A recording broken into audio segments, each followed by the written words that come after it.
जरा सोचो तुम्हारे हाथ एक ऐसा जादुई मास्क लग जाए जिसे पहनते ही तुम्हारे शरीर में 100 हाथियों की ताकत आ जाए। कुछ ऐसा ही होता है हमारी आज की कहानी में। कहानी की शुरुआत लियो थॉमसन नाम के एक लड़के से होती है जो एक ऑफिशियल रेसलिंग मैच के दौरान अपने से काफी बड़े ओपोनेंट के साथ लड़ रहा था, पर इसके बावजूद भी लियो ने उस रेसलर को नीचे गिराकर उस पर एल्बो नॉक से हमला कर दिया, जिसके बाद वो बड़ी ही आसानी से उस मैच को जीत गया। पर ये कोई असली मैच नहीं बल्कि लियो का एक सुनहरा सपना था जो उसकी आंख खुलते ही गायब हो गया। सपनों की दुनिया से बाहर आते ही लियो फटाफट अपने स्कूल के लिए निकल गया, जहां उसकी मुलाकात अपने दोस्त केलब और रियो से हुई जो स्कूल के रेसलिंग कंपटीशन में हिस्सा लेने के बारे में सोच रहे थे। पर लियो को इसमें कोई खास दिलचस्पी नहीं थी क्योंकि वो तो अपने सपनों में ही WWE जीत चुका था और अब उसको ये छोटे मोटे टूर्नामेंट नहीं खेलने थे। पर तभी कुछ बदमाश लड़कों ने उनकी बातचीत सुनकर उन तीनों को परेशान करना शुरू कर दिया, जिसके बाद उन्होंने लियो की ड्राइंग छीनकर सबके सामने उसका मजाक उड़ाया। उस दिन लंच के दौरान लियो का सारा ध्यान एरिका नाम की एक लड़की पर था जिससे वो एक तरफा प्यार करता था और वो एरिका को घूरने में इतना मसरूफ था कि उसने अपने सारे नूडल्स अपने ऊपर ही गिरा लिए। छुट्टी होने के बाद जब लियो स्कूल से घर निकला तो उन बदमाश लड़कों ने दोबारा उसे पकड़ लिया और उन्होंने तेजी से लियो का पीछा करना शुरू कर दिया। पर रास्ते में उनके सामने एक गाड़ी आ गई जिसके चलते उन्हें कुछ देर के लिए रुकना पड़ा और इसी बीच लियो एक अनजान घर में घुस गया। पर वो लड़के अभी भी उसके पीछे पड़े थे और उनसे बचने के चक्कर में लियो एक कमरे में घुस गया जो कि असल में रेसलिंग के सामान से भरा हुआ एक स्टोर रूम था और उन लड़कों को उसके वहां होने का पता चल गया था और इसीलिए उन्होंने जोर जोर से दरवाजा पीटना शुरू कर दिया। पर तभी उस घर का मालिक वहां आ गया और उसने तुरंत ही सभी लड़कों को भगा दिया। उधर कमरे के अंदर मौजूद सामान को देखते हुए लियो की नजर एक मास्क पर पड़ी जो काफी ज्यादा बदबूदार था। पर जैसे ही लियो उस मास्क को पहनने लगा तो उसी वक्त घर का मालिक कमरे में आ गया और उसने लियो से सवाल करना शुरू कर दिया। पर उसकी मासूमियत को देखते हुए उस आदमी ने वो मास्क लियो को ऐसे ही तोहफे में दे दिया। घर वापस आने के बाद लियो हर रोज की तरह अपनी दादी के साथ रेसलिंग मैच देखने बैठ गया और तभी उसके पिता स्टीव भी वापस घर आ गए। पर तभी टीवी पर WWE ने एक रेसलिंग चैंपियनशिप का ऐलान किया जिसका विजेता अगला NXT चैंपियन बनने वाला था और खुशकिस्मती से ये चैंपियनशिप लियो के शहर में ही होने वाली थी। इस चैंपियनशिप का फाइनल मुकाबला एक केज मैच होने वाला था जिसमें विजेता को WWE का कॉन्ट्रैक्ट और $50,000 का इनाम मिलने वाला था। ये खबर सुनकर लियो काफी खुश था और उस वक्त वो अपने पिता से अपनी माँ के बारे में जानना चाहता था जो कई दिनों से घर वापस नहीं आई थी। और उसके इस बारे में सवाल करते ही स्टीव बात को घुमाकर वहाँ से निकल गया। असल में लियो की माँ रेचल उनके परिवार को छोड़कर किसी और से शादी करने के लिए चली गई थी, जिस वजह से स्टीव के लिए लियो से इस बारे में बात करना काफी मुश्किल था। वो कैसे समझाता कि तेरी माँ को तुझसे कोई फर्क नहीं पड़ता। डेनिस भी कुछ दिनों के लिए अपने पोते लियो के पास ही रुकना चाहती थी क्योंकि स्टीव को अपने सर पर चढ़े $20,000 के कर्जे को उतारने के लिए ज्यादा पैसा कमाने के लिए अक्सर बाहर ही रहना पड़ता था। उधर अपने कमरे में जाते ही लियो ने उस मास्क को पहनकर देखा, जिसे पहनते ही उसकी आवाज काफी भारी हो गई और अब उसे अपने शरीर में काफी ज्यादा ताकत महसूस हो रही थी। और ये देखकर लियो तुरंत ही समझ गया कि उस मास्क के अंदर कुछ तो खास था और इसीलिए उसने समरसॉल्ट मारने की कोशिश की, पर उसके समरसॉल्ट मारते ही उसका पैर अलमारी से टकरा गया जिस वजह से वो उसके ऊपर गिरने लगी। पर इस बार लियो ने उस भारी भरकम अलमारी को एक उंगली से रोक दिया, पर लियो का मन इतने से नहीं भरा और इसीलिए उसने अपनी ताकत को आजमाने के लिए बेंच प्रेस करने के चक्कर में गाड़ियां उठाना शुरू कर दिया, जिसके बाद उसने अपने घर के बरामदे में लगे पेड़ को लात मारकर नीचे गिरा दिया। उस मास्क की शक्तियां जानने के बाद लियो ने उसके बारे में जानकारी इकट्ठा करना शुरू कर दिया, जिस दौरान उसे पता चला कि असल में ये मास्क पुराने जमाने के एक बहुत ही ताकतवर रेसलर का था जिसमें कई सारी शक्तियां मौजूद थी। पर ये मास्क अपनी मर्जी से ही अपना रेसलर चुनता था और पिछले 50 सालों से ये मास्क किसी को दिखाई नहीं दिया था। अगले दिन स्कूल में लियो की नजर ट्रेवर और उसके साथियों पर पड़ी जो हर रोज की तरह उसके दोस्तों को परेशान कर रहे थे। पर इस बार लियो चुप रहने वाला नहीं था। उसने तुरंत ही अपना मास्क निकाला और ट्रेवर को रुकने को कहा, पर उन लड़कों को लियो की धमकी से कोई फर्क नहीं पड़ता था। और तभी लियो एकदम से लाइट बंद करते हुए गायब हो गया और जब लाइट जली तो वो तीनों लड़के लॉकर से लटके हुए थे। उसी दिन टीवी पर चैंपियनशिप के पहले फाइटर का ऐलान हुआ जिसका नाम सैमसन था और हर किसी का मानना था कि सैमसन ही उस प्रतियोगिता का स्टार बनेगा। अगले दिन लियो भी अपना मास्क पहनकर चैंपियनशिप में हिस्सा लेने पहुंच गया, पर वहां मौजूद रिसेप्शनिस्ट के मुताबिक लियो इस चीज के लिए अभी काफी छोटा था। लेकिन कुछ देर तक ऐसा बिहेव करने के बाद लियो ने आखिरकार किड केओस नाम से हिस्सा ले ही लिया। जैसे ही वो रेसलर्स के बीच पहुंचा तो एक रेसलर ने उसे कुर्सी पर बैठने से रोक दिया और तभी स्मूथ ऑपरेटर नाम की एक और रेसलर ने उसे बैठने के लिए अपनी कुर्सी दे दी। कुछ देर बाद उस कमरे में सैमसन की एंट्री हुई, जिसके कुर्सी पर बैठते ही उसके वजन से कुर्सी टूट गई और इस चीज ने सभी रेसलर्स का ध्यान सैमसन की तरफ खींच लिया था। इसके बाद चैंपियनशिप की शुरुआत बैरल थ्रो से हुई, जहां सैमसन ने 2 बैरल्स को फेंका और जब लियो की बारी आई तो उसने तो बैरल को स्टेडियम से बाहर ही फेंक दिया। अगले टेस्ट में रेसलर्स को एक नकली पुतले को पीटते हुए अपने मूव्स दिखाने थे। यहाँ लियो ने रिंग की एक तरफ से सीधा दूसरी तरफ छलांग लगाकर दिखाई, जिसने वहाँ मौजूद सभी लोगों को हैरान कर दिया। सारे टेस्ट खत्म होने के बाद जब सिलेक्शन की बारी आई तो स्मूथ ऑपरेटर सिलेक्ट होने वाला सेकंड लास्ट रेसलर था और आखिरी नंबर पर लियो का नाम भी लिस्ट में आ गया और ये सुनकर वो बहुत ज्यादा खुश था।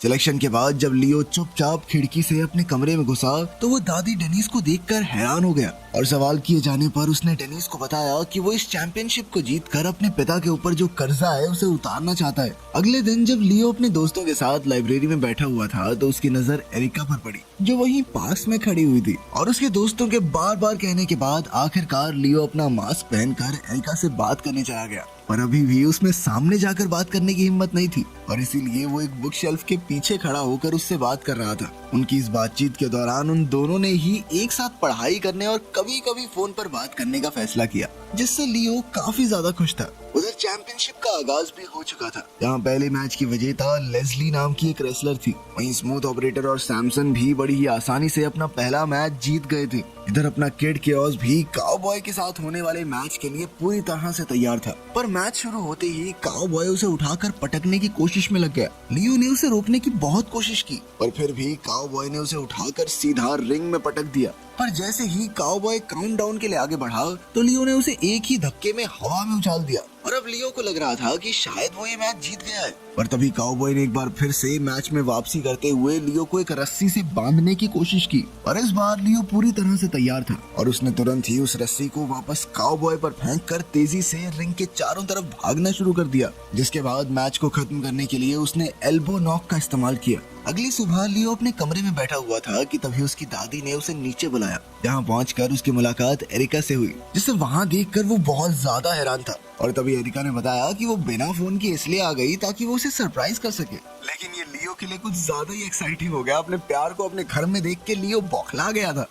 खैर अगले मुकाबले में किड केओस का मुकाबला स्टिंक फेस नाम के एक रेसलर से था और मैच शुरू होते ही जैसे ही लियो उसके पास गया तो उसको स्टिंक फेस के शरीर से आने वाली बदबू का एहसास हुआ, जिसे झेलना उसके लिए काफी ज्यादा मुश्किल था। और इस चीज का फायदा उठाते हुए स्टिंक फेस ने लियो के चेहरे पर अपना पसीना रगड़ दिया, जिसकी बदबू की वजह से वो नीचे गिर पड़ा। और जैसे ही स्टिंक फेस उस पर दोबारा से हमला करने के लिए आगे बढ़ा तो लियो एक ही बार में उसके पैरों के नीचे से निकल गया, जिसके तुरंत बाद स्टिंक फेस ने एक जबरदस्त पाद मारा।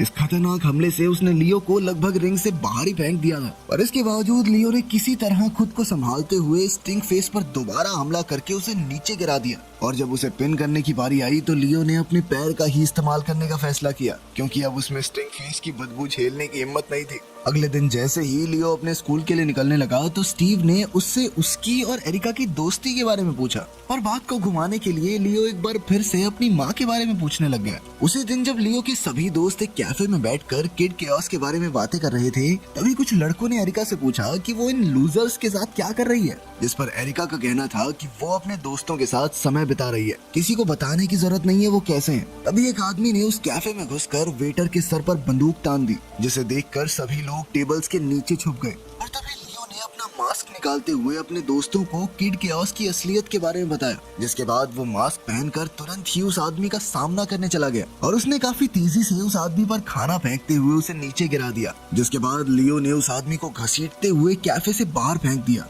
उधर डेनिस ने स्टीव से कहा कि आखिर वो लियो को उसकी माँ के बारे में बता क्यों नहीं देता, क्योंकि लियो अभी भी अपनी माँ की वापसी की उम्मीद लगाए बैठा है और जब तक उसे पता नहीं चलेगा तब तक ये उम्मीद कायम रहेगी। वहीं लियो तेजी से अपने स्कूल में मशहूर होता जा रहा था और इस बात से चिढ़कर उसे बुली करने वाले उन लड़कों ने लियो पर हर वक्त नजर रखना शुरू कर दिया। वहीं दूसरी तरफ स्टीव को अपने बेटे की शक्तियों के बारे में बिल्कुल भी अंदाजा नहीं था।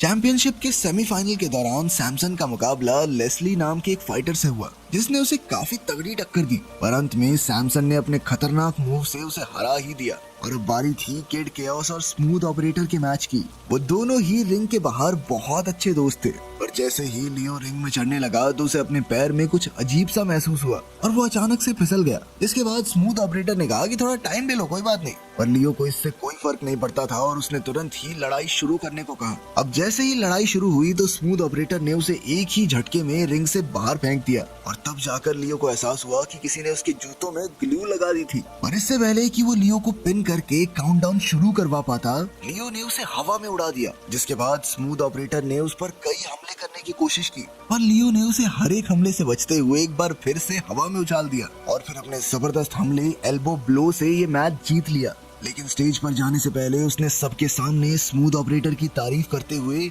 सभी को ये यकीन दिलाया कि स्मूथ ऑपरेटर कभी भी मैच जीतने के लिए गद्दारी नहीं कर सकता और उसके जूतों पर फेविकोल किसी और ने लगाई है। मैच के बाद लियो दोबारा अपने दोस्तों से मिला जिनके साथ उसका स्कूल के टैलेंट शो में हिस्सा लेने का प्लान था, पर तभी उसे प्रेस कॉन्फ्रेंस के लिए बुला लिया गया। पर उस वक्त उसे ये नहीं पता था कि सैमसन के एजेंट को उसकी असलियत के बारे में पता चल गया था। प्रेस कॉन्फ्रेंस के दौरान सैमसन ने अपने एक हाथ से टेबल को तोड़ दिया। इसके बाद उसके एजेंट ने लियो से भी ऐसा करके दिखाने को कहा, और इस पर लियो कहने लगा कि मैं पागल थोड़ी हूँ, टेबल टूबल तोड़ता घूमूंगा, माथे पे कुछ लिखा है क्या मेरे। ये सुनते ही सैमसन ने गुस्से में आकर उस पर हमला करने की कोशिश की, लेकिन वहाँ मौजूद सिक्योरिटी गार्ड्स ने उसे रोक लिया। प्रेस कॉन्फ्रेंस के दौरान लियो को एक फोटोशूट में हिस्सा लेने के लिए कहा गया, जबकि वो अपने स्कूल के टैलेंट शो में पहुंचने के लिए लेट हो रहा था। उधर स्कूल में एरिका को चिंता होने लगी क्योंकि लियो को छोड़कर बाकी सभी लोग पहुंच गए थे और इसीलिए उसने प्रिंसिपल को कहकर अपनी परफॉर्मेंस आखिरी नंबर पर करवा ली। लेकिन सारी परफॉर्मेंस खत्म होने के बाद भी एरिका को मजबूरन स्टेज पर अकेले ही जाना पड़ा और उसे ऐसे अकेला देखकर लियो के दोस्त ने उसका साथ देने का फैसला किया, जिसने वहाँ मौजूद सभी लोगों को काफी हैरान कर दिया। उधर जब लियो फोटोशूट से फ्री होकर पूरी रफ्तार से स्कूल पहुंचा तो उसने देखा कि तब तक सभी लोग वापस अपने घर जा चुके थे और वहाँ सिर्फ उसके दोस्त बचे हुए थे जो कई घंटों से उसका इंतजार कर रहे थे। लियो ने उन सभी से माफी मांगने की कोशिश की, पर तब तक वो उसकी फोटोज देख चुके थे जिनमें साफ दिख रहा था कि वो मजे कर रहा है। इसके बाद वो वापस पार्किंग लॉट में आया तो उसने देखा कि उन बदमाश लड़कों ने उसकी साइकिल तोड़ दी थी। अगली सुबह लियो ने एक बार फिर से अपने सभी दोस्तों से उनको नजरअंदाज करने के लिए माफी मांगी और उसके कई बार माफी मांगने के बाद वो लोग मान भी गए। कुछ घंटों बाद जब स्टीव वापस घर आया तो उसे लियो और डेनिस कहीं भी दिखाई नहीं दिए। इसके बाद लियो अपने कमरे में गया जहाँ उसके परिवार की तस्वीर अभी भी लगी हुई थी। उधर चैंपियनशिप के फाइनल मैच से पहले सैमसन और उसका एजेंट लियो के चेंजिंग रूम में आए, जहाँ आते ही उस एजेंट ने उसे बताया कि वो उसकी असलियत जानता है। इधर वो एजेंट डेनिस और लियो का ध्यान भटका रहा था और इतनी देर में सैमसन ने चुपचाप जाकर लियो के मास्क को एक नकली मास्क से बदल दिया, जिसके बाद वो दोनों वापस चले गए। कुछ देर बाद दोनों ही रेसलर अपने मैच के लिए रिंग में पहुंच गए, पर अब तक लियो को ये नहीं पता था कि जो मास्क उसने पहना हुआ है वो कोई जादुई मास्क नहीं है। इस मैच को देखने के लिए WWE सुपरस्टार शेमस को भी बुलाया गया था। वहीं दूसरी तरफ स्टीव इस मैच को टीवी पर देख रहा था, पर वो ये नहीं जानता था कि उसका बेटा ही किड केओस है। मैच शुरू होते ही सैमसन ने लियो को पीटना शुरू कर दिया, लेकिन जवाब में जो हमले लियो कर रहा था उनका सैमसन पर कोई असर नहीं हो रहा था, जिसके चलते लियो बहुत ज्यादा परेशान था। लियो एक बार फिर से कोशिश करते हुए सैमसन को उठाने लगा, लेकिन सैमसन ने एक ही झटके में उसे उठाकर दूर पटक दिया, जिसके बाद उसने लियो को उसका असली मास्क दिखाया और अब लियो तुरंत ही सैमसन का प्लान समझ गया था और इसीलिए उसने अपना नकली मास्क उतार दिया, जिसके बाद सभी लोगों को किड केओस की असलियत पता चल गई। ये देखकर स्टीव और बाकी लोग काफी ज्यादा हैरान थे। उसी वक्त सैमसन ने उस मास्क को पहनने की कोशिश की, पर उसके बड़े सर की वजह से वो उसे पहन ही नहीं पा रहा था और इसीलिए उसने मास्क को केज के ऊपर की तरफ फेंक दिया। यहाँ जाकर वो मास्क अटक गया। तभी लियो ने अपने नकली मास्क को नीचे फेंककर सैमसन से बात करना शुरू कर दिया, पर सैमसन बात करने के मूड में नहीं था और उसने लियो के ऊपर हमला करना शुरू कर दिया। रेफरी ने भी बीच में आकर सैमसन को रोकने की कोशिश की, पर वो उसकी ताकत के सामने कुछ भी नहीं था और उसने बिना कुछ सोचे रेफरी को भी पीट दिया। फिर उसने लियो को घुमाकर हवा में फेंक दिया, जिसके चलते लियो मास्क के काफी करीब पहुंच गया। इधर लियो मास्क को पकड़ने की कोशिश कर रहा था और वहीं दूसरी तरफ सैमसन उसे रोकने की। ठीक उसी वक्त अपने बेटे को मुसीबत में देखते हुए स्टीव भी वहां पहुंच गया और उसने लियो को उनकी बातचीत के बारे में याद दिलाया, जहां वो लोग हर एक रेसलर की कमियों की बात किया करते थे। जिसके बाद स्टीव ने उसे बताया कि सैमसन की असल कमजोरी ऊंचाई ही है, जिससे उसे बहुत ज्यादा डर लगता है। और ये बात सुनते ही सैमसन सच में नीचे गिर गया और ठीक उसी वक्त लियो के हाथ में वो मास्क भी लग गया। लेकिन उसने इस बार मास्क का इस्तेमाल ना करने का फैसला किया, जिसके बाद उसने मास्क को रिंग से बाहर फेंक दिया। इसके बाद लियो ने उसी ऊंचाई से सैमसन को एक एल्बो नॉक मारा, जिसके चलते वो ये मैच अपनी काबिलियत पर जीत गया, ना कि मास्क की शक्तियों से। आखिरकार अपनी काबिलियत से ये मैच जीतकर लियो ने इनाम की रकम से अपने पिता का सारा लोन भी चुका दिया और वो साथ में खुशी खुशी रहने लगे। वीडियो पसंद आई तो लाइक कर देना, चैनल को सब्सक्राइब कर लेना। मिलते हैं अगली वीडियो में।